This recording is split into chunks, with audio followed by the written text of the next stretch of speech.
Honestly, my biggest fear and my insecurity was that I'm not funny. Like, I'm just not a funny person. And as a host, you know, you want to be that interactive person that says a little something to make everybody laugh. But, you know, I really had to face that head on. Like, okay, I'm not a funny person. What else do I have to offer? You know what I'm saying? And just like breaking through that limit. Like, that's a limit. Just because I'm not funny doesn't mean I can't host. You know, so find that one fear, the thing that scares you the most, and just like look at it. You know, and just face it. You know. And the way that you overcome, I do a whole entire thing where I talk about how you overcome your fear.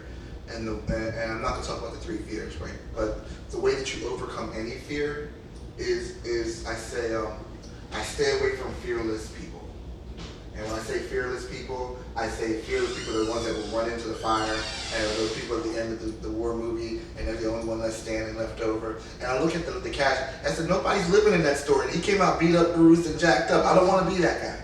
But I learned that I'm fearless, and I wear this with me because this is my therapy. Because I was nervous when I came in here, when y'all came in here, because every time I talk to people, and I'm like, what if they don't receive me? What if they don't like me? What if I flop on this whole entire thing? And you know, God, what if I'm successful? And I'm like, in the end, I said, the more I know, I fear less. So you want to get over your fears of being a leader, being that person up front. Is that you need to start learning. That's why one of the gifts that we're giving you today is a free leadership book that you're getting that you can take home that you can increase your knowledge on. So the second one is leadership is a rare skill. Leadership, that's a skill just for the few. It's rare, and the reason why it's rare is because it's rarely taught. So the first blank is rare, and then the second one is taught. People don't lead because they're not taught to lead. Okay? So, again, you have to put yourself in environments like this. I don't know if they do this for the school system. Do they have leadership courses for teachers? Do they have leadership courses for, you know, your adjuncts and the different people that are there? But if they're not, then you need to take the continuing education to do that. My future doctor friend here, she's going to have her doctor. What she's doing, she's putting herself in a position where she can learn more in leadership. Number 3, leadership. I feel like the print's getting smaller and smaller. Leadership exists only at the top of an organization. But in reality, leadership is not positional. So we're going to talk about that. Leadership is not positional. So we only look at the presidents and think that the presidents of the CEO and the president of the company is the only leader, or the superintendent of the school district is the only leader. No, leadership is not positional. Leadership is influence. So we said that earlier. Leadership is influence. So how we influence others will determine how we lead. Okay? Number 4. All leaders, myth number 4 is all leaders are charismatic in personality. Wait, what was that? All leaders are charismatic. Like people that draw attention. Charismatic personality. Charisma is important, but it doesn't make you a leader.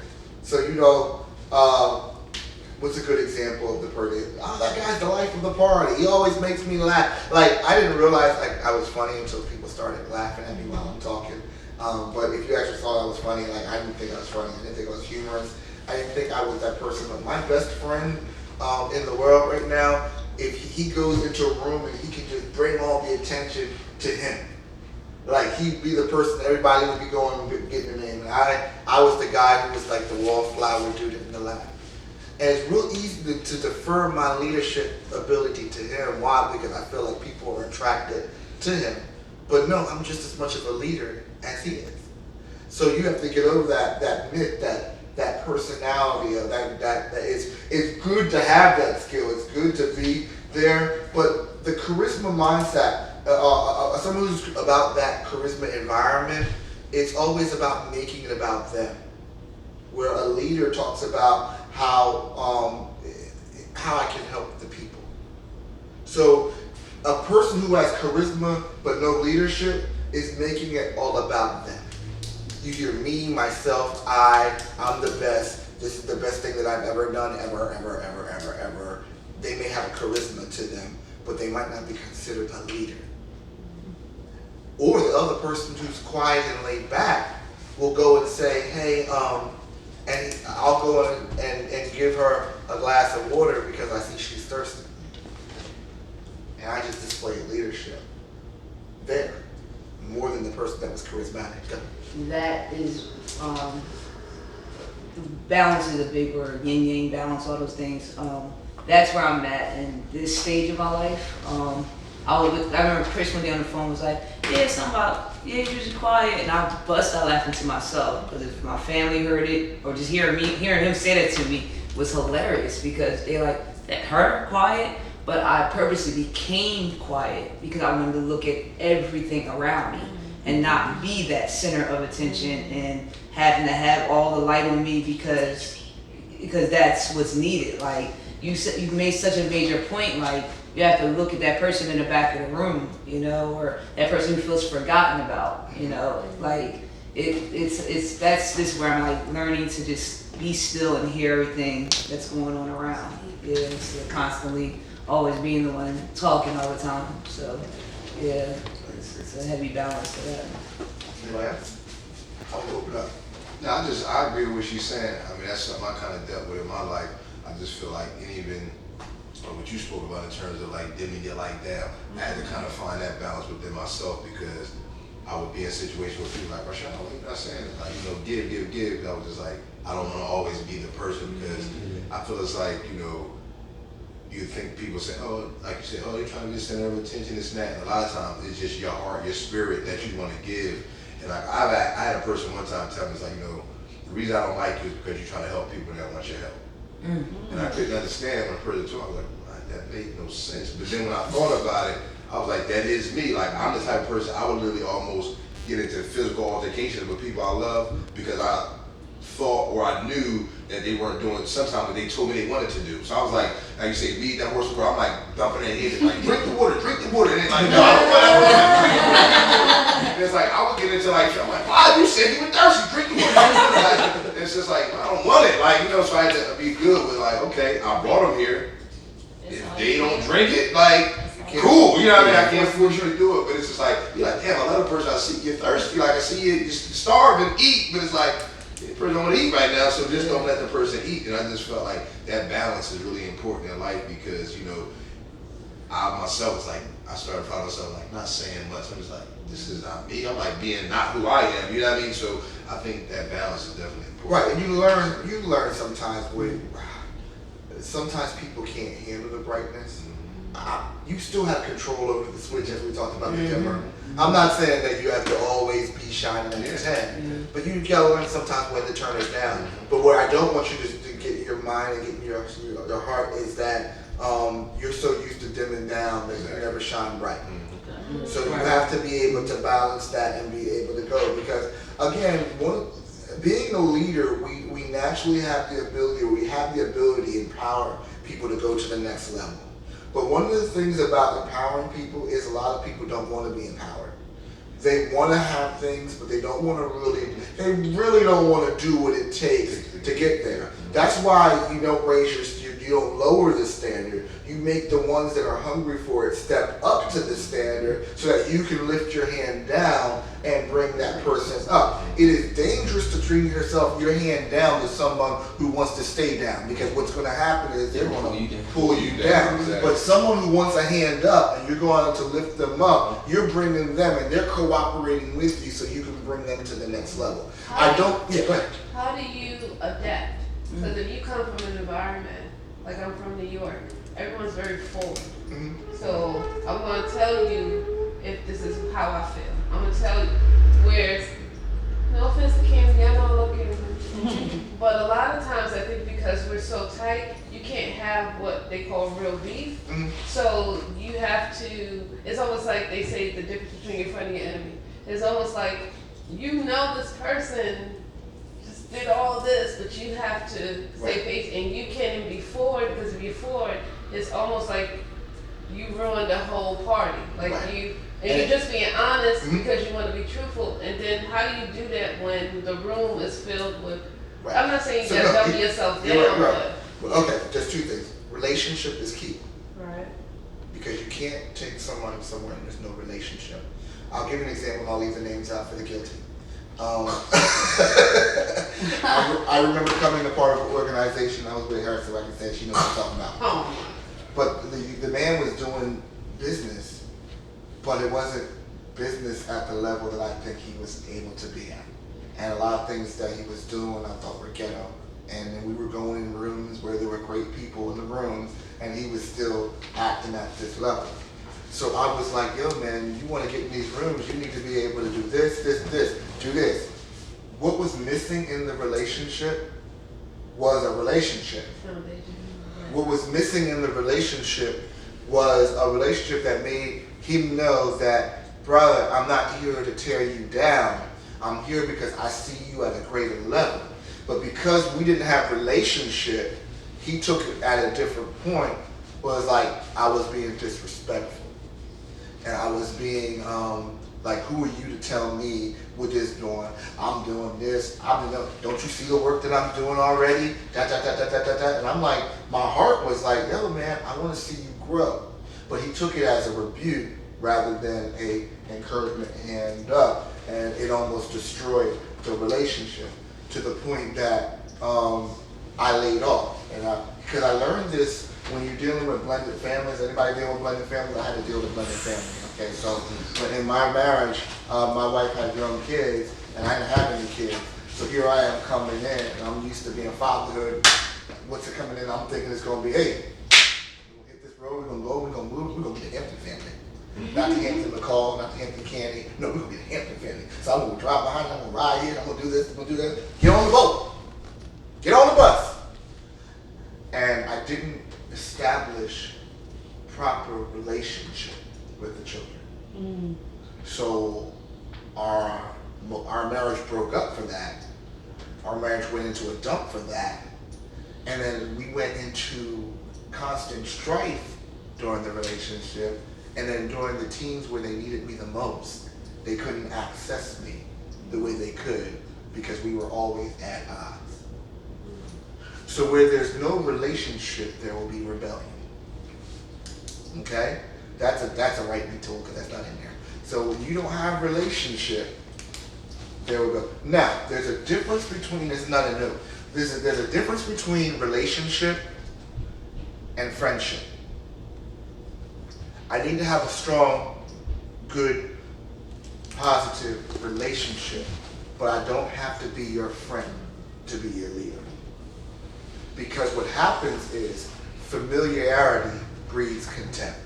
That's an old saying, okay? Me and Rashawn, we boys now, and we get the post where I'm at his house, he's like right there, and it's like, that brother's just my brother, and all of a sudden, somewhere along the line gets blurry. So now I gotta come back, and Rashawn's just tripping.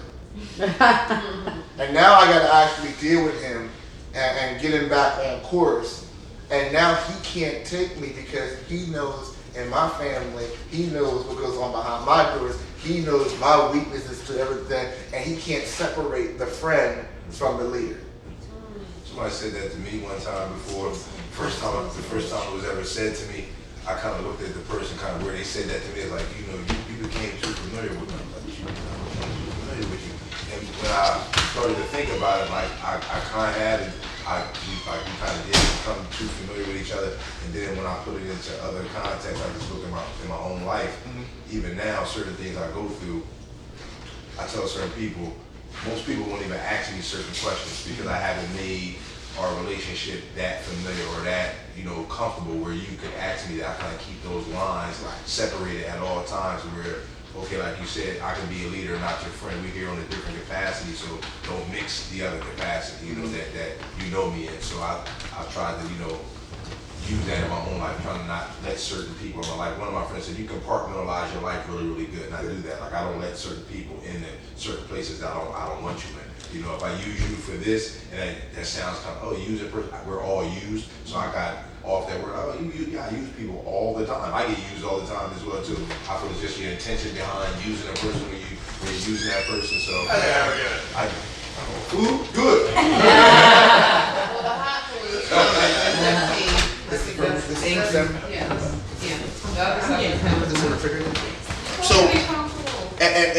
and especially when it comes to relationships where you're having a mentor a mentor relationship, you don't want to be friends with your mentor. You want to protect that relationship. Yeah.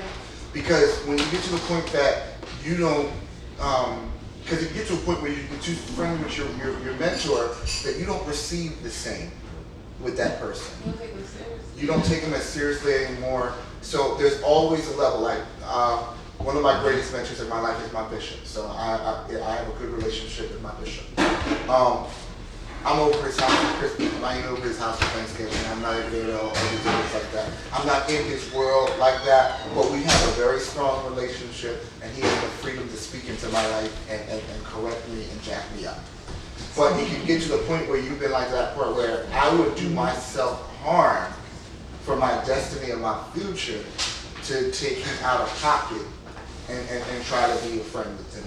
That's why sometimes it can be lonely being the leader. Sometimes that's why you have to make sure that you're constantly having friends and that are outside certain circles. Because when you're always leading, you can't always be buddy at that point with everybody. Because there's too much intimacy going into it. So you just be careful, protect that. I have a question. What if like your closest friends are also leaders? So you can have that. And again, it's the vision that keeps you together. I'm not saying, but you have to be able to relegate. You have to establish boundaries for certain areas. So just because you're my friend doesn't mean that you have free reign over everything in my life. You mean Like I said, we're all leaders. we're all leaders. But Like, if I go to your space, I'll become your assistant. In that situation, you're the leader. Right. You do like respecting it as you being, is that? well, it's almost like, from what I understand, you're saying, like we'll take Bree,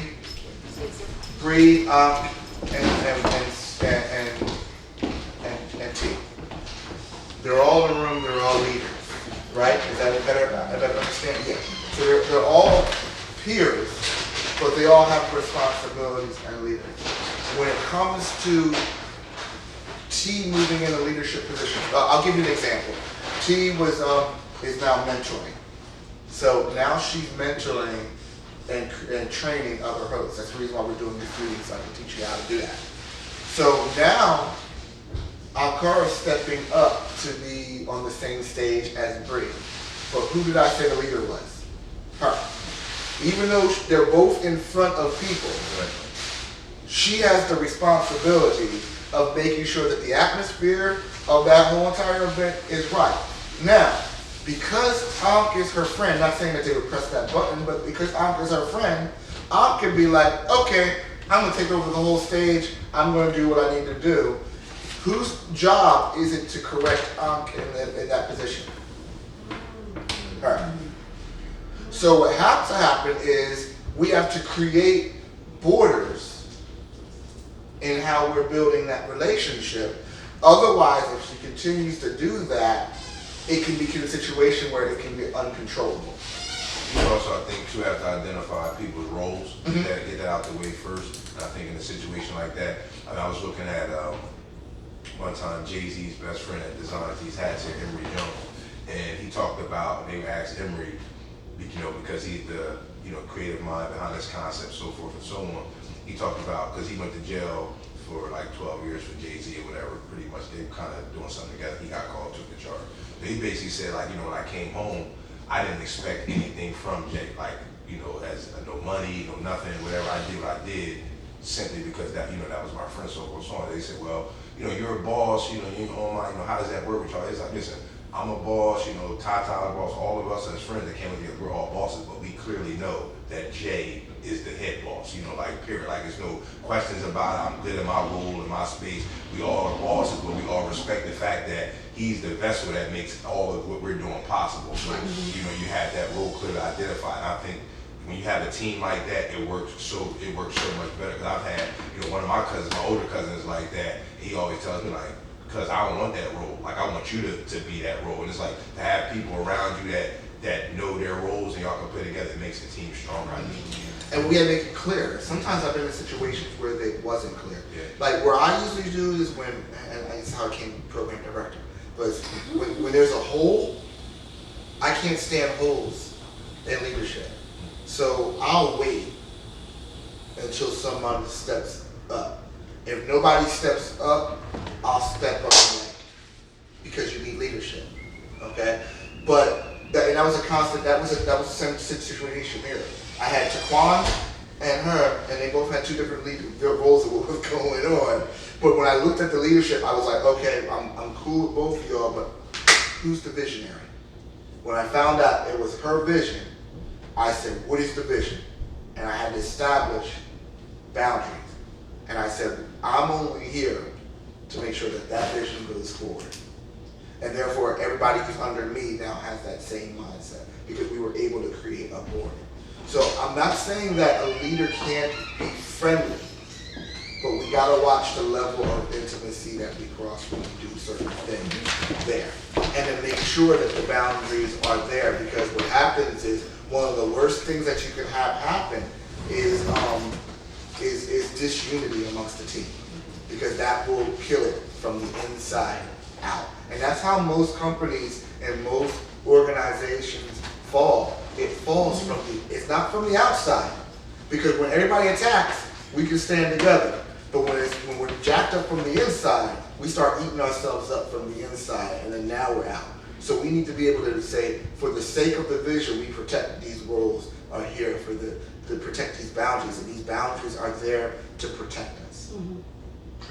So when you said disunity, some of the key points I found as kind of like a leader is reevaluating the role, making sure that they are still comfortable in that role, making sure that everybody is still committed to the mission, and making sure that they're okay, like mentally in balance, and making sure they're not overwhelmed, and making sure that they feel like they're being seen and that they're a voice as well. Because sometimes, even though we know that you are the vessel and that you are the leader, sometimes people feel like they lose their self within you, Right. and it becomes an internal conflict that you didn't even know exists. And it's a balance that needs to happen. So that's really good. And again, all that evolved from relationship. Right. And I want you to be not only a passionate leader, I want you to be a relational leader, but you have to because I don't want you to think like you're an island to yourself. And for us to be successful, it's going to take us all working together to make it work. So you do have to be tangible, you do have to be relationable, but you just got to make sure that you're guarding yourself as well as being able to protect those that are under you. So you need those boundaries. Can I say something else? And making sure that you're a leader that someone can talk to about their issues and things like that, because sometimes people give off a demeanor and it messes up the communication. And communication is everything, so making sure you're being mindful of yourself as well as a leader, and that's important. And that's the tangible side of being a leader. We're going to talk about more of those characteristics coming up. So the last myth, and I think that, remember we said that leadership is influence?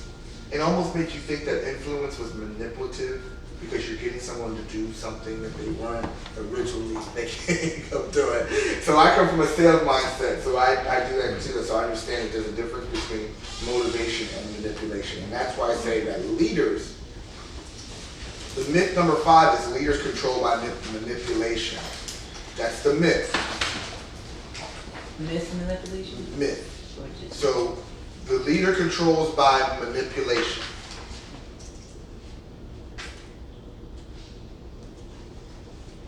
Okay. So it's always wrong to manipulate and use people. So what I want you to start thinking is seeking how you can motivate, not manipulate. That's the next one. Seek to motivate, not manipulate. And the difference between motivation and manipulation, I love this definition. Manipulation is moving people for the leader's advantage. Motivation is moving people for everyone's advantage. And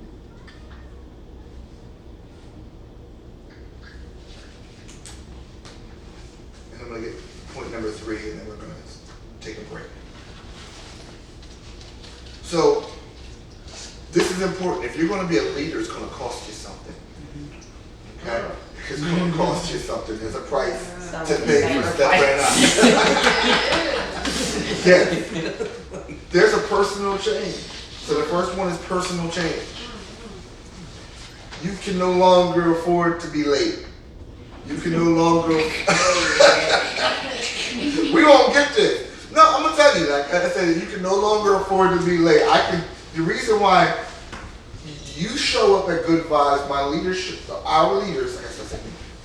show up at an hour in advance, but I show up an hour and a half in advance.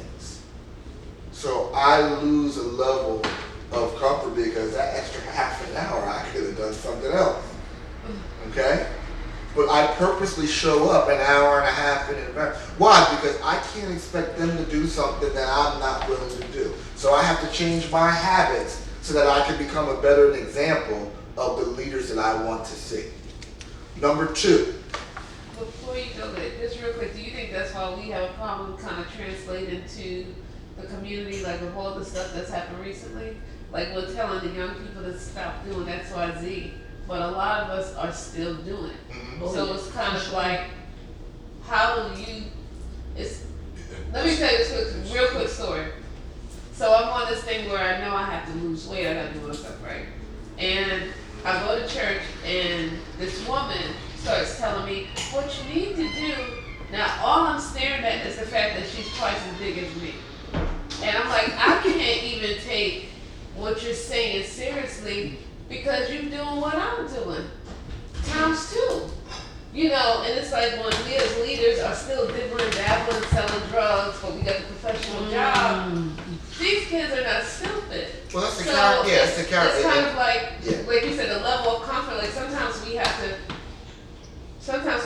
to really do the right thing and do the discipline. You know, be disciplined in what we do, just to be a better example to whoever we're trying to reflect. That leadership. And I'll say that for the conflict resolution one. That's coming. We're talking about that's coming up too. But we have to be the example of the leader. We attract who we are, not who we want. And that's one of my points for later. But that's so true, is that we attract who we are, not who we want. So you tell me, I want my employee to be here on time. I want him to be I want him to be effective with his time. I want him to be able to respect leadership. I want him to see the value of the people around him. Yet you don't do any of those things. Right. You attract the people that you are, not the people that you want. So think about that. Eat on that for a little bit. The other thing is that, again, it's the vision of your organization. I wish I had another time to do another seminar just on vision. But vision is so important. People are attracted to the vision. They're not attracted to you. They're attracted to the vision. And what you're doing is shining so that they can see the vision clear. Okay? So, again, you have to be that person and you have to display your vision in such a way that your light shines and magnifies the vision so that the people can see it clearly so that they can be able to serve you and see where they serve in your vision. Number 2 is you lose your time. Lose your time. Time. So we talked about time. So you have to learn you got to take time to read. You got to take time to listen. You got to put yourself in environments like this so that you can get exposure. So it takes time to do what we're doing. We're in summer. We could be in our house sipping mojitos somewhere. But you're taking time out of your day here to grow your level. Okay? That costs you something. I'm very now protective of my time. One of the things I don't like to be is me in a place where I feel my time. I remember going up to a business meeting. We were supposed to go to New York for a business meeting. I worked all night. I did a T. I worked 12 hours all night, and I'm on the road driving to New York another 2 hours, and the person never even showed up to meet me. We were sitting here in the office waiting for them another 2 hours, and then we decided to do a little conference call, and then I started on our way back to New Jersey. That was a waste of time that I could never get back. That's another road trip that me and AJ took. But she was okay with it. I wasn't. I was up all night. up all night. I didn't get even my 2 hour rest that I would even try to get. And then not only that, I was the one that was driving. I was mad because I was like I said, it was a conference call that I could have did it myself at home. I'm not no tourist. So I couldn't get that back. So I'm protective of time. That's why I'm protective of your time. I want to make sure that you're getting the most out of this today, because I understand as a leader that your time, you can't get this time back. So I would make sure that you're getting the best out of it. I think too, I just wanted to say something about that. I think like, that's a good point. But like one of my, my cousin, one of my guys, he always tells me that, he says, cause every moment can be a learned moment, right? So, and looking at that, it's not always to say that your experience was a waste of time. So I could look at all the thousands of community meetings I went to in the city of Camden that it actually us not helping the kids in any way, but I just look at it as, okay, it taught me not, like you're saying, not to waste my time, pick my battles wisely, my meetings wisely, and at the same time, was it anything from the meeting that I could have taken away and used in my life? So I try to have that aspect to look at the cup as half full instead of half empty. And try, like I said, try to use every moment as a learned moment, but time is definitely something that you don't. And I'm always, and because we're in mobile mode, we're always opportunity. We're always there. Huh? You made a connection. No, not for, but that's the situation. If I wasn't, and I'll be like, if I wasn't there, I would have made those connections. I'm always going to make a connection.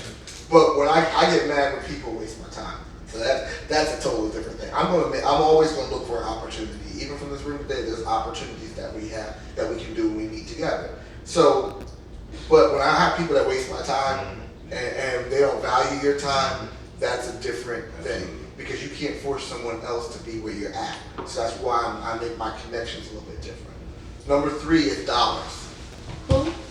Dollars. Oh, money. Dinero. Pesos. So it's going to cost you money.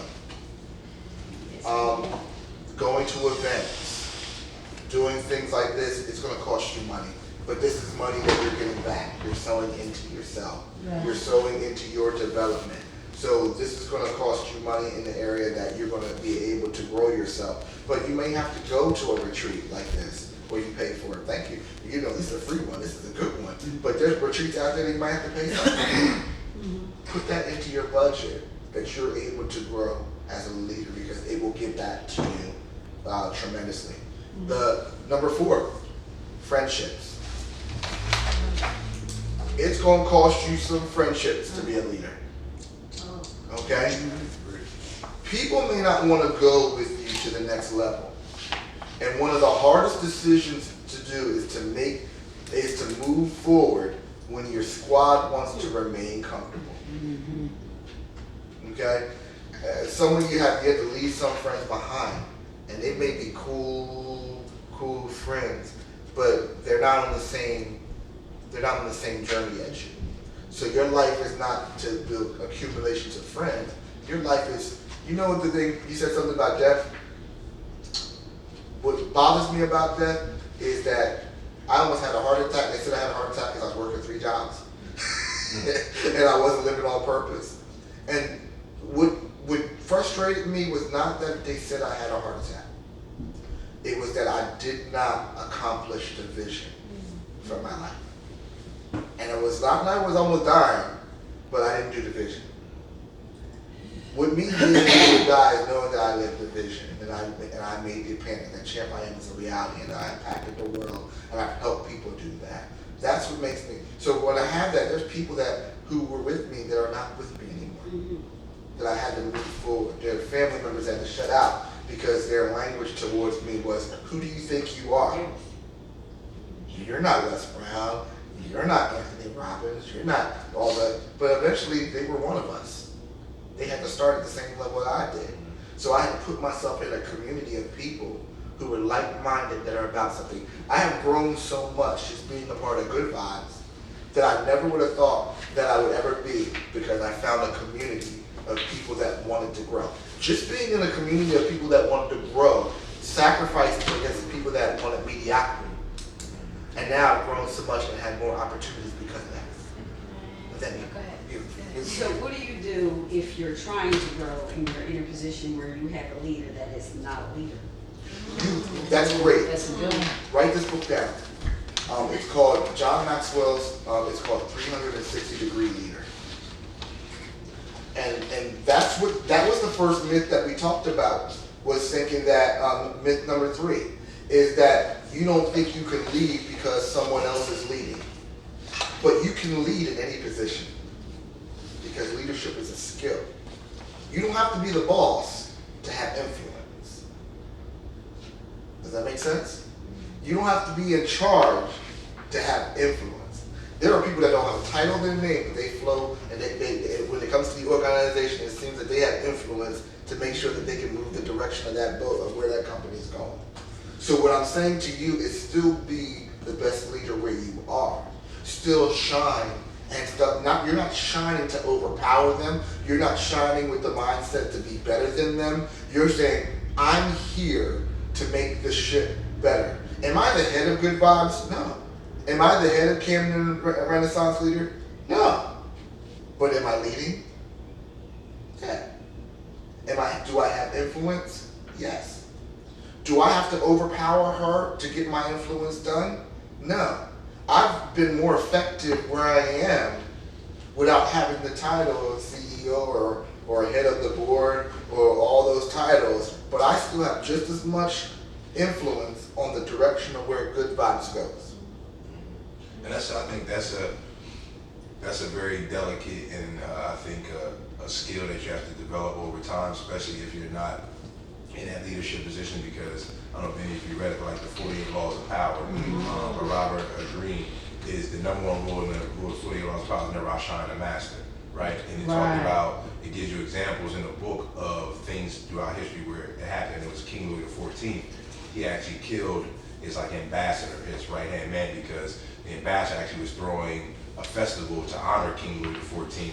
And King Louis XIV, being who he was, he never took the time to even visit his right-hand man's home, and he never seen where he lived, so forth and so on. So when his right-hand man basically had the party for him, and he came, everybody was like, wow, his place where he lived at was better than King Louis XIV's, that he had foods and bands and people that King Louis XIV never had at his event, and it was all in honor of King Louis XIV. So the next day he had the man tried for treason, and even though he never committed a crime and did anything, just because he outshined, people were saying, oh, this party was better than anything we ever saw before, and it was to honor the king, but he took it as an insult, and he had the man locked up in jail for the rest of his life. So it teaches you never outshine the master until you get into a position that you can really truly take that person out. And sometimes you might not even agree with the leader that you're with. I was gonna say, that goes exactly into what I was thinking. Like, there's this woman at my job that's technically above me, you know. No names, because it's on video. I wouldn't dare.